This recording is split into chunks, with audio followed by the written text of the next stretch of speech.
To start things off, let's look at the options. Yeah, the options. They're a boring but essential part of one's StarCraft experience, and it's important to have a full understanding of what is going on before we hop into the game. First up are the graphics. Play around with the settings until you find what works for you. Some people will focus on graphics, while others prefer performance. See what you like and pick for yourself. It doesn't make a huge difference, but some do claim that being able to see enemy observers is dictated by what sort of settings you use. These are all anecdotal, really, and the most important thing is to find a setting that you're comfortable with, one that doesn't slow your computer down, but one that still looks pretty when you play it.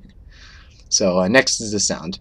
Pick a good balance because sound matters. Alerts, like nuclear launch detections, being supply blocked, having your expansions attacked, all those things are included in the sound segment.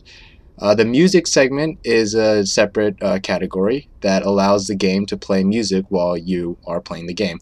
I personally listen to my own music, so I turn off the in-game music. I lower the sound effects because I like listening to my music, but I make it so that during alerts, like important things happening, my game volume will increase to 100% and it will be louder than the music I'm listening to. Okay, so now that we looked at sound, let's take a look at controls. Set your mouse at a comfortable speed, not quick enough that you lose accuracy, but not slow enough that you can't keep up what's happening in game. Find a good speed that you're comfortable with. See if you can turn off mouse acceleration, and there's not really too much to look at here.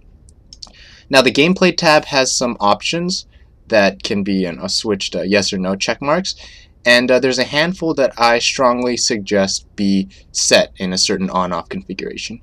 These include turning on the in-game timer, turning off the simple command card, and also turning on enemy unit selection so that you can select an enemy building while it's being warped in or built. You can see what it is.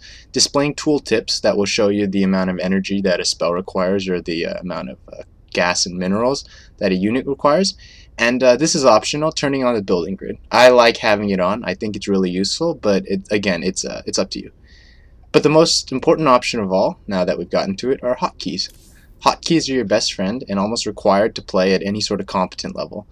There are grid hotkeys, which make it so that producing units or selecting an upgrade, they correspond directly to the location on the keyboard rather than the first letter of whatever you're trying to make. There's standard, which, as I just described, makes things based on the first letter, like well, not always, I guess, but actually I've never used standard, so I'm not sure, but I'd imagine something like Zealots would be mapped to Z. I don't know about that, but just use what feels comfortable to you.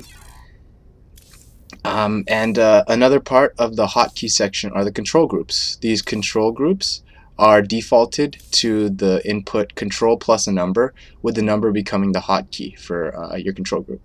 Some people customize it and use Alt in the number instead of Control. Maybe it feels more comfortable to them, less awkward.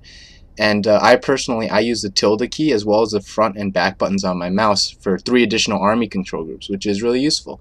And but again, set it up in a way that feels comfortable for you.